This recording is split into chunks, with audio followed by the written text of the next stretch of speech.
మహాపరిషుద్ధుడు అయిన నా ప్రియ పరలోకపు తండ్రి, అయ్యా బాబు 7 మాటలు అద్భుతమైనవి బాబు. నాయన మొదటి మాట మీరు ఏం చేస్తున్నారు, మీరు వెరుగురు అన్నావు బాబు. క్షమించమన్నావు, క్షమిస్తున్నావు బాబు మమ్మల్ని.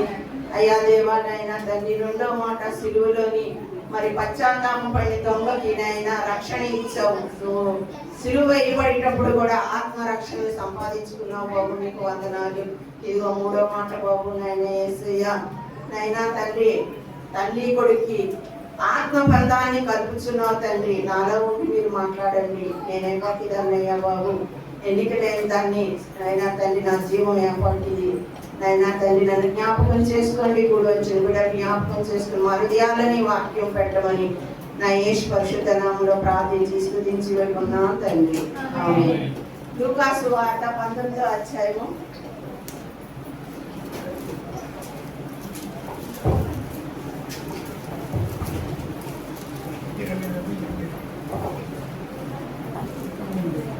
26వ వచనం.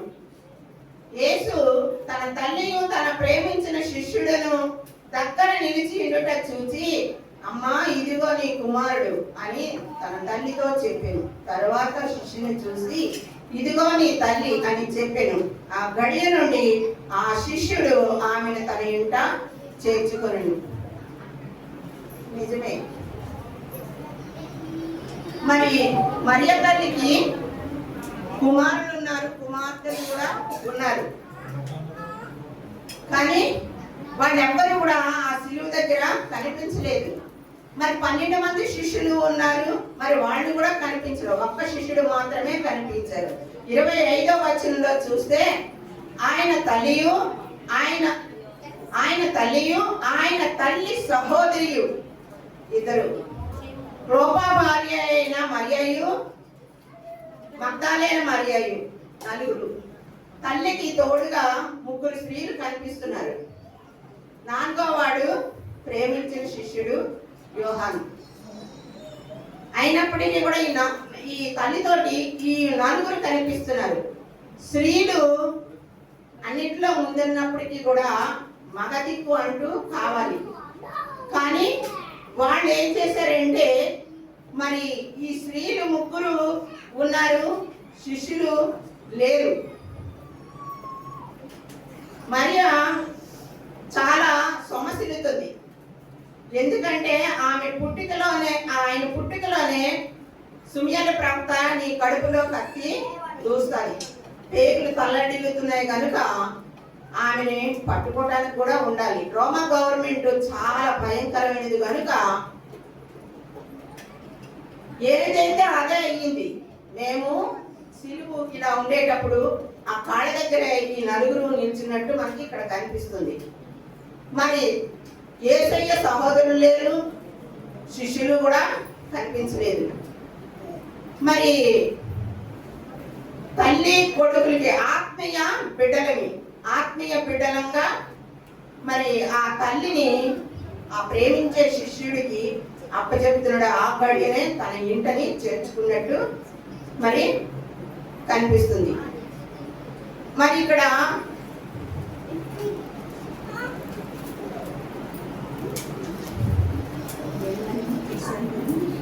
చూడండి, మార్కు సువార్త 3వ అధ్యాయము 31 చూస్తే, ఆయన సహోదరులను తల్లియు వచ్చి వెలుపల నిలిచి ఆయన పిలవనంపిరి. జనులు గుంపుగా ఆయన చుట్టూ కూర్చుండిరి. సహోదరులను తల్లి వచ్చి అక్కడ ఆయన ఒక దేవుని వాక్యం బోధిస్తున్నారు. బోధించేటప్పుడు వినేవాళ్ళందరూ మనం ఆ ప్రభుకి ఏమవుతాము? సహోదరులమి, అన్నలమి, చెల్లెలమి, అక్కలమి, తల్లిలమి అవుతాము. 33వ వచనం, ఆయన నా తల్లియు నా సహోదరులు ఎవరని తన చుట్టూ కూర్చున్న వారిని కలయచూచి, ఇదిగో నా తల్లియు నా సహోదరులు, దేవుని చిత్తము చొప్పున జరిగించేవాడే నా సహోదరుడును నా సహోదరియు నా తల్లి అని చెప్పి. ఇక్కడ చూసేటప్పుడు మార్కు సువార్త 3వ అధ్యాయం 1-35 వరకు చూసేటప్పుడు వాళ్ళెవరు కూడా తల్లి మరియ కూడా వెంబడించినట్టు కనిపించలేదు. ఇక్కడ 12 మంది శిష్యులు కూడా ఉన్నారు. లోకాసు వార్త 6వ అధ్యాయము 14వ వచనంలో చూసుకోండి. 12 మంది శిష్యులు కూడా అక్కడ ఉన్నారు. ఇస్కరియోతు యూద ముందే చనిపోయారు.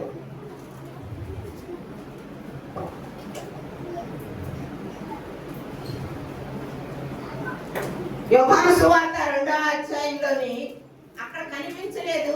ఎవరు నా సహోదరులు, ఎవరు నా సహోదరులు తల్లియు నా చిత్తము నెరవేర్చిన వారే నాకు వాళ్ళు ఆత్మబంధువులు. మనము దేవుని చిత్తము నెరవేరుస్తున్నాం కాబట్టి ఇక్కడ ఆత్మీయ తల్లిదండ్రులుగా అక్క చెల్లెళ్ళుగా మనము దేవుని చిత్తము నెరవేరుస్తూ ఉన్నాము. 2వ అధ్యాయము 12వ వచనంలో చూస్తే అక్కడ 2వ అధ్యాయంలోని కానాను విందు ద్రాక్ష వివాహంలోని ద్రాక్ష రసం అయిపోయింది కనుక అక్కడ మళ్ళీ కనిపిస్తున్నారు.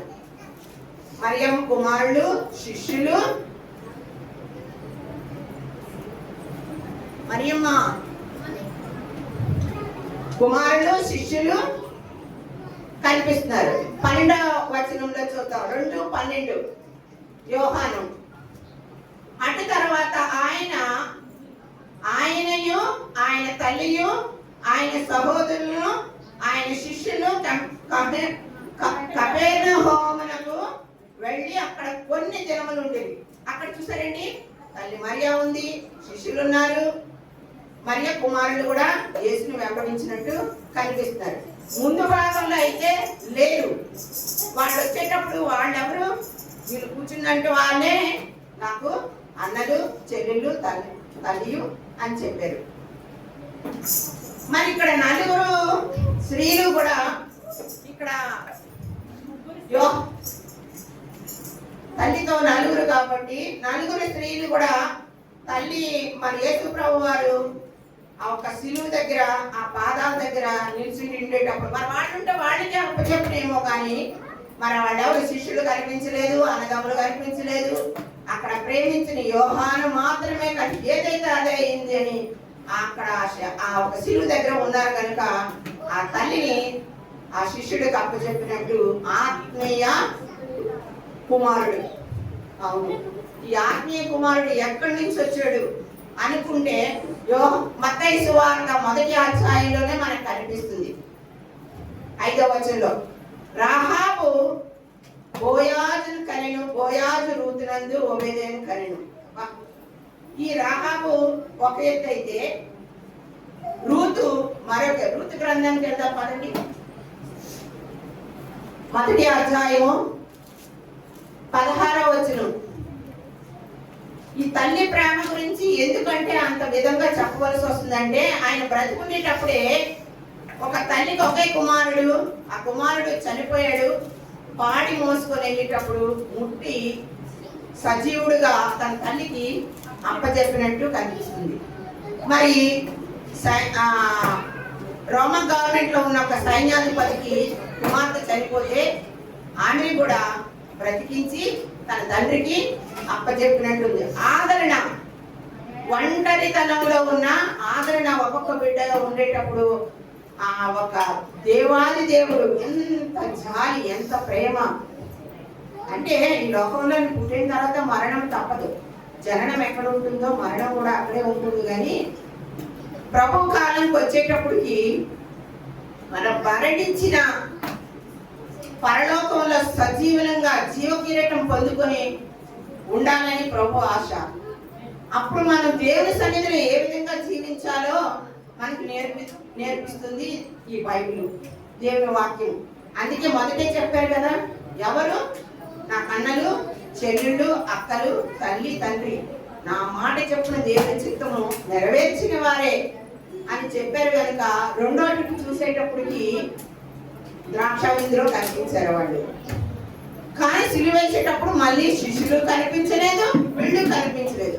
ఆ తల్లి ఒంటరి అయిపోయింది, ఒక్క శిష్యుడు మాత్రమే కనిపించాడు.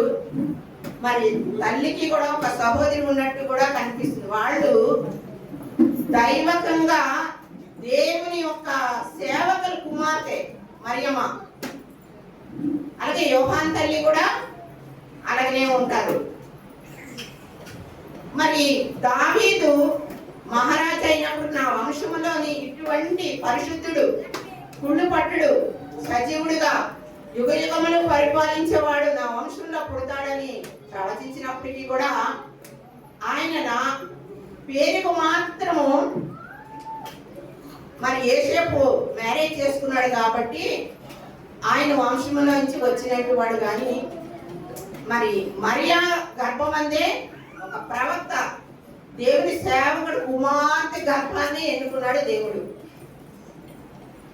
ఆయన అక్కడికి వెళ్ళేటప్పటికి ఆమె దావీదు వంశం 7 చిగురు ఆయన పట్టుకునేటప్పుడు ఈ గ్రంథం ఎవరు ఇప్పుతారంటే దావీదు చిగురు, దావీదు వేరు చిగురు. భూలోకానికి వచ్చాడు కనుక. ఋతు గ్రంథంలో చూడండి, ఒకసారి అందరు తీసుకోండి. 11వ అధ్యాయము 16వ వచనం నుంచి 18 వరకు. అందుకు రూతు నయోమిని రావద్దంటుంది. ఎందుకు అంటుంది? అసలు ఈ నయోమిని దేవుడు మోయాబు పంపించాడా? పంపించలేదు కదా. ఎందుకు పంపించలేదు?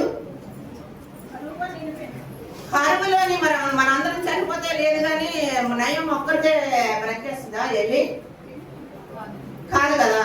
నయం ఒక్కరితే బ్రతకడానికి పారిపోయింది తప్ప భర్త పిల్లలు తీసుకొని. మరి బెత్లెహేంలో ఉన్న వాళ్ళందరూ ఏమైపోవాలి? దేవుడు చెప్పకుండా ఎందుకు పారిపోయింది? సమృద్ధిగా వెళ్ళింది, ఏమీ లేకుండా అయిపోయింది. అన్నిటికంటే ఆస్తి కంటే బిడ్డలు చాలా ముఖ్యం. ఆ బిడ్డల్ని కూడా పోగొట్టుకుంది కనుక ఆమెకి మారాని కూడా తనే పేరు పెట్టుకుంది, చేదు. అయితే ఇద్దరు కోడల్లో ఒక కోడలు ఏమంటుంది? నువ్వు వెళ్ళిపోమ్మా, పెళ్లి చేసుకోండి మీ ఇద్దరు అంటే అత్తగారికి ముద్దు పెట్టి పెద్ద కోడలు వెళ్ళిపోయింది. చిన్న కోడలు మాత్రం రూతు నువ్వు బ్రతిమలాడకు అనగా అత్తగారు. అందుకు రూతు నా వెంబడి రావద్దనియు నన్ను విడిచి పెట్టమని అనియు నన్ను బ్రతిమాలు కొనవద్దు. రూతు ఖచ్చితంగా చెప్తుంది అత్తగారికి, నీవు వెళ్ళిన చోటికే నేను వచ్చేదను, నీవు నివసించిన చోటనే నేను నివసించదను, నీ జనమే నా జనము, నీ దేవుడే నా దేవుడు. ఎంత చక్కని మాట అండి. నీవు మృతి పొందిన చోటనే నేను మృతి పొందాను. నేనే అన్నది అత్తగారికి. వెంటనే నా పుట్టింటికి మాత్రం వెళ్ళిపోతాను. నీ దేవుడే నా దేవుడు, నీవు మృతి పొందిన చోటనే నేను మృతి పొందాను, అక్కడనే పాతి పెట్టబడదును. మరణము తప్ప మరి ఏదైనాను నిన్ను నన్ను ప్రత్యక్షించ ఎడల యెహోవా నాకు ఎంత కీడైనా చేయను కాక నేను. అప్పుడు నయోమి ఏమనుకుంటుందండి? మనసు కుదిరిందని నయోమి తెలుసుకొని మాటలాడక మౌనంగా బెత్లెహేముకు ప్రయాణమయ్యారు. ప్రయాణం అయ్యేటప్పుడు ఆమెను పోషించుట కొరకు, అది 4వ అధ్యాయంకి వచ్చేయండి. 4వ అధ్యాయము 15వ వచనం. నిన్ను ప్రేమించి 7 కుమారుల కంటే నీకెక్కువగానున్న నీ కోడలు ఇతను కనెను. ఇతడు నీ ప్రాణమును ఓదార్చి ముసలితనమున నీకు పోషకుడగునని నయోమితో చెప్పారు. ఎవరు ఈ చెప్పిన వాళ్ళు? బెత్లెహేంలో ఉన్న స్త్రీలు. ఈ స్త్రీలు మరి బోయాజుని మరి బంధువుడు కదా. బోయాజు ఎవడు? రాహాబు పుట్టిన వంశంలోంచి ఆ బిడ్డ బోయాజు. బోయాజుని రూతుని పెళ్లి చేసుకున్న తర్వాత పుట్టిన బిడ్డ ఓబేదే. ఇక్కడ చూద్దాం, చూడండి. అప్పుడు నయోమి ఆ బిడ్డను తీసుకొని కౌగుట నుంచుకొని వానికి దాదిగా ఉండేను. అంటే ఆ బిడ్డ చిన్నవాడు కనుక దాదిగా ఉన్నది. యేసుప్రభు వారు కూడా పుట్టేటప్పుడు మరియమ్మని యేసేపును తండ్రిగా ఏర్పరచుకున్నాడు దేవుడు. తల్లిగా ఆమె పెంచింది. అలాగే ఈ ఓబేదేవుని రూతు కుమారుని కుమారుడిగా ఇచ్చింది కాబట్టి ఆమె ఏం చేసిందంటే దాదీగా ఉండి పెంచుకుంది. పెంచి పెద్ద చేసేటప్పుడు కౌగిట్లో ఉంచుకునేటప్పుడు మరి చిన్నప్పుడు ఎవరైనా బిడ్డలు కౌగిట్లోనే ఉంచుకుంటారు, ఒడిలోనే ఉంచుకుంటారు కనుక ఉంచుకుంది. పెద్ద అయిన తర్వాత ఆమెని పోషించాలి. ఆమె పొరుగు స్త్రీలు నయోమి కొరకు కుమారుడు పుట్టెను. ఆహా, యేసు ప్రభువు వారు పుట్టేటప్పుడు మనకి రక్షకుడు నేడు పుట్టెను. ఇప్పుడు నయోమి కొరకే పుట్టాడట. కానీ ఆ నయోమి కొరకు పుట్టిన ఈ బిడ్డ యేసు ప్రభువు వారిని ఆ వంశంలోంచి కనిపిస్తున్నాడు. మనకందరికి రక్షకుడు ఎక్కడి నుంచి వచ్చాడు? ఓబేదేను నుంచి వచ్చాడు. పుట్టెను చెప్పి అతనికి ఓబేదేను పేరు పెట్టి అతడు దావీదునకు తండ్రి, యెషయా యొక్క తండ్రి. దావీదు యెషయా. ఇక్కడికి వచ్చేటప్పుడు ఈ పిల్లగాడు కదా, యెషయా తండ్రి దావీదు.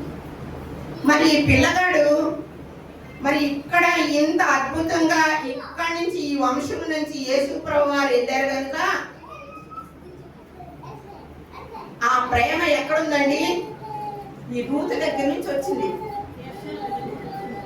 ఈ రూతు దగ్గర నుంచి వచ్చింది.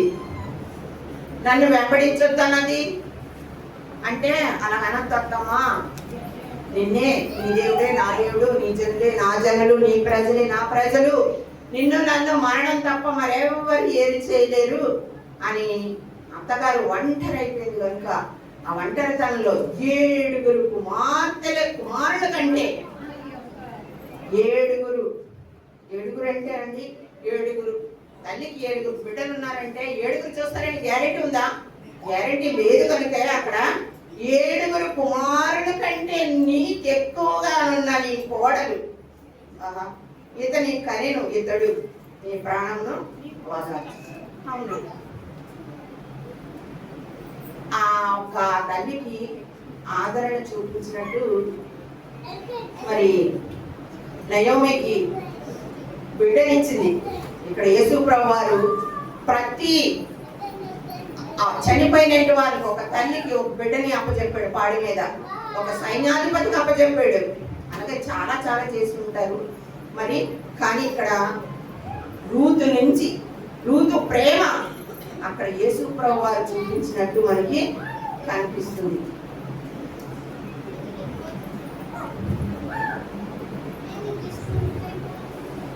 అదే కదండి, 5, 6 వచనాలు చెప్పేశాను కదా. ఎక్కడి నుంచి వచ్చారండి వీళ్ళు? రూతు దగ్గర నుంచి. యేసు ప్రభువు వారి ప్రేమ రూతు దగ్గర నుంచి వచ్చింది.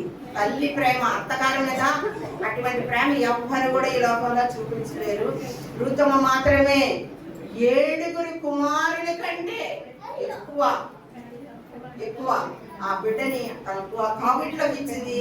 ముసలికాలను రొద్దెట్టే జీవితంలో ఆ బిడ్డ ఈమెకి పోషకుడా ఉండాలని మరి యేసు ప్రభువు వారి తల్లిని ఏ విధంగా ఆ శిష్యుడికి అప్పచెప్పాడంటే, నేను పరలోకానికి వెళ్ళిపోతాను కనుక ఈ ఆత్మీయ బిడ్డకు మాత్రం నా తల్లిని అప్పచెప్పాడు. ఆత్మీయ బంధం, ఈ బంధం అంతా మనకి ప్రభువు ఇచ్చినదే.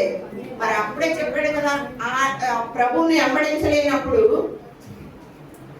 వీరెవరు నాకు సంబంధం లేరని సార్, ఎవరు నా తల్లి, ఎవరు నా కన్నదమ్ములు, అక్క చెల్లెలు, మీరేగా అన్నారు.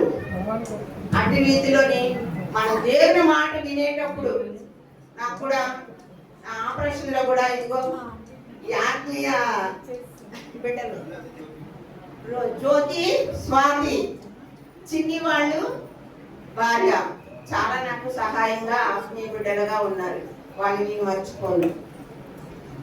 మరి అలాగే దేవుడు కూడా మన విషయంలో కూడా అంత ప్రేమ కలిగి ఉండాలి. అత్తా కోడళ్ళైనా సరే మన వంశం కాబట్టి ఆ బిడ్డలు అలా పెంచుకుంటూ ప్రేమ కలిగి ఉండాలని ఆ దేవాది దేవుడు ఆత్మీయ బంధాన్ని అక్కడ చూపించినట్టు రూతు బంధాన్ని ఇక్కడ చూపించినట్టు కనిపిస్తుంది. ఈ చిన్న వాక్యం దేవుడు దీవించిన గాక మనందరితో మాట్లాడి ఆమేన్.